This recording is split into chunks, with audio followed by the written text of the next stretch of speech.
بالمناسبة على شاشة قناة الهدى الناطقة باللغة الإنجليزية طبعا بالأمس كان هناك فيلم تسجيلي عن الإسلام في الصين. مهم جدا أحبتي في الله أن نتواصل مع إخواننا المسلمين من الجنسيات المختلفة. في الحج ترى مسلمين من أنحاء الدنيا من كل زاوية في العالم. يعني هذا الدين وعالميته لا يمكن أن تتوفر هذه الخواص في أي دين آخر. فنشكر الأخ أبو أيمن على اتصاله وعلى حرصه، ونبشركم إن شاء الله عز وجل الصين في خطتنا إن شاء الله عز وجل. معنا الأخ محمد. Another phone call. Would we take it, please? Well, let's do this real quick. I want to go back now, and before we get swamped here, Jazakallah khair Abu Ayman, the question was perfect, mashallah. And we'll be following up with it. Watch Huda TV and watch Hikmah, because we're going to be back over here again with more about these subjects. So don't give up on us, but we'll be talking about it. But I want to come back to our sister and mention to her that regarding this technology thing, yes, we have a chat online called chatislam.com around the whole world, and people are coming there and helping us give dawah to the English speakers. ترجمة. الشيخ بعدما شكر الأخ أبو أيمن وحرصه على الدعوة، الأخ أبو أيمن من سوريا، انتقل إلى الإجابة عن سؤال الأخت المتصلة فيما يتعلق باستخدام التكنولوجيا الحديثة في نشر الدين والدعوة إلى الله عز وجل.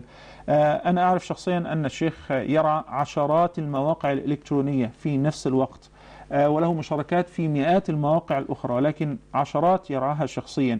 من أهم المواقع موقع شات إسلام. .com. chatislam.com. That's right. chatislam.com. Can I translate Chat Islam? Nah, leave it. If they don't know Chat Islam, they don't belong on the internet.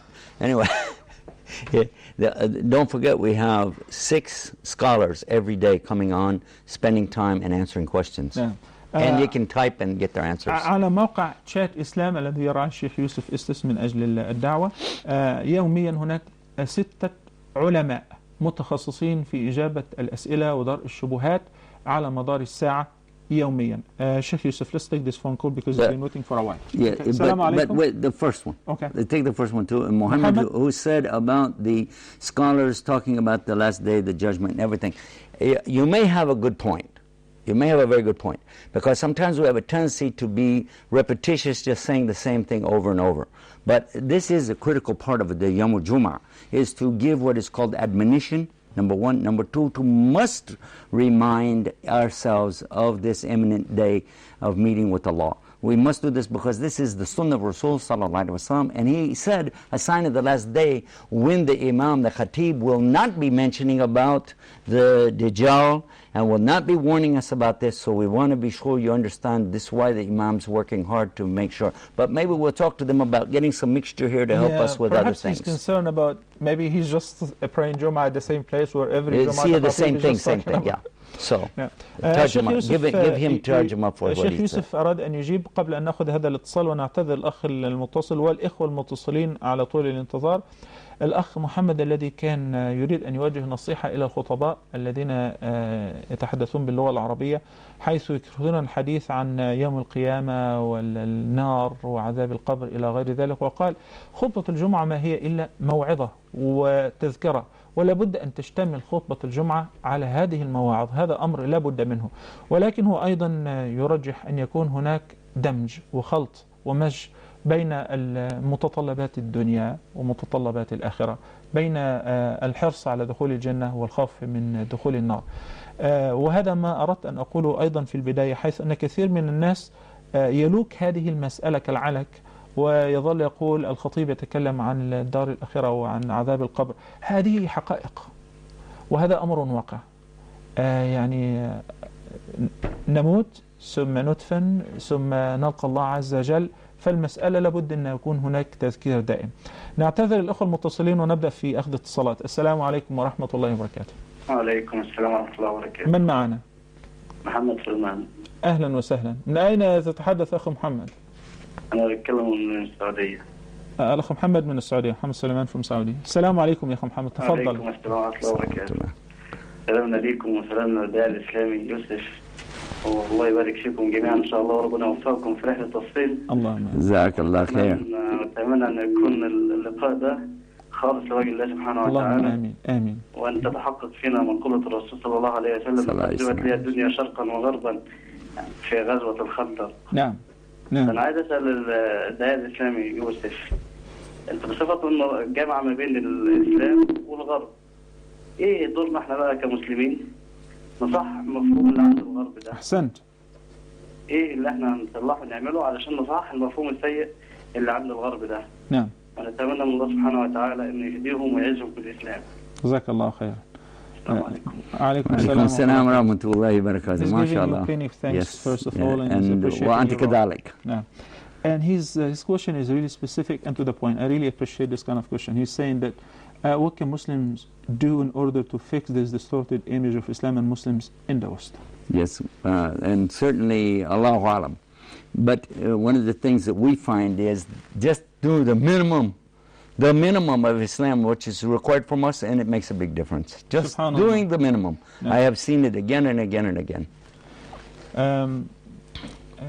I may request you to elaborate a little further on what do you mean with doing the minimum. Well, make translation for that, and then I'll give you elaborate. الشيخ يقول إجابة على سؤال الأخ محمد سليمان: ماذا يمكن أن نفعله من أجل تصحيح صورة الإسلام وإظهارها براقة جلية كما هي؟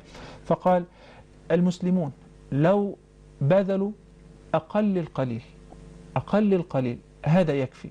ثم هو يريد أن يعقب على معنى ماذا يعني بأقل القليل. I think that the first question we're talking about, reminding about the last day, I think this is very key. I think there's a reason Allah wanted Muhammad to call us and ask us about it. Because actually Muhammad, you and I, we need to be reminded, but not in a repetitious way, but in a constant way, that different things, how it affects us. Because then we act like Muslims and people see us being true Muslims. The beauty of Islam is in the character. نعم. That's right. في أسلوب رائع ربط الشيخ يوسف حفظه الله بين سؤال الأخ محمد الذي كان ينتقد تكرار الحديث عن القيامة والدار الأخيرة إلى غير ذلك، وسؤال الأخ محمد سليمان، حيث قال على المسلمين أن يبذلوا كما قال أقل القليل من أجل تصحيح صورة الإسلام والمسلمين في ذهن الغرب وغير المسلمين.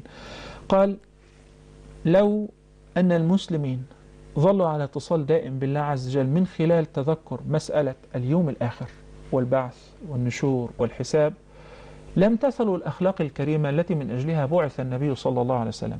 فلو أن المسلمين امتثلوا هذه الأخلاق الحميدة لهذا كان كافي في تغيير صورة المسلمين والإسلام في ذهن الرجل الغربي، لأن سلوك المسلم يكفي.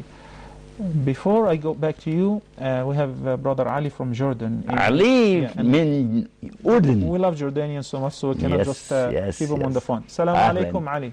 السلام عليكم. أهلا وسهلا. السلام ورحمة الله. حبيب أرحب فيك والأخ يوسف، وجزاكم الله خير على هالدعوة وعلى وجزاكم على هاللقاء الجميل.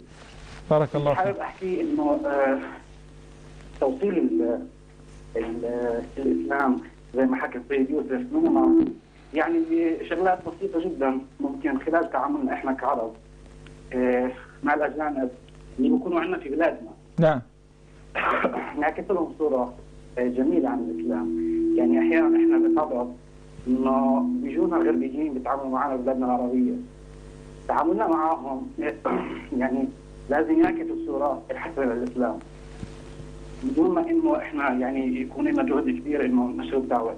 يعني هذا جهد بسيط في تعاملنا معهم هون في بلادنا العربيه نعكس صوره حسنه عن الاسلام.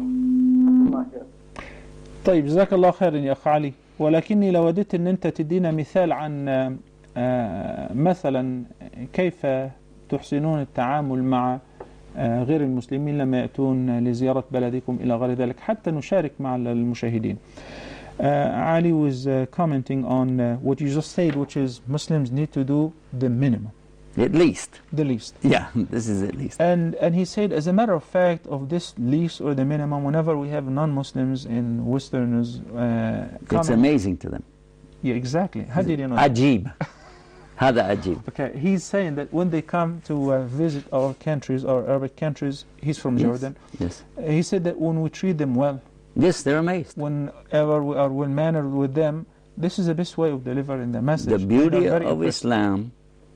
beauty of Islam, is manifested in the character of the Muslims. Yeah. This is, and many shuyukh, they said the same thing for centuries. The true beauty of Islam is manifested in the character of the Muslim.